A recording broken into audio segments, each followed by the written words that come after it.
आज मैं 24 आवर बिना बोले रहने वाला हूँ। देखते हैं मेरी जिंदगी कैसी जाती है।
हेलो दोस्तों, गुड मॉर्निंग। अभी तो आपको गुड नाइट बोलना चाहिए था।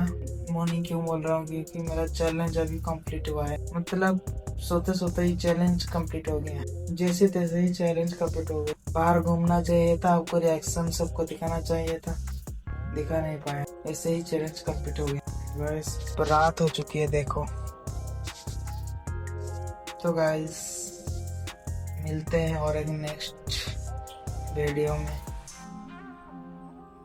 बता देना आपको और कौन सा चैलेंज वीडियो बनाऊं। आप चैलेंज कमेंट में बोलो, मैं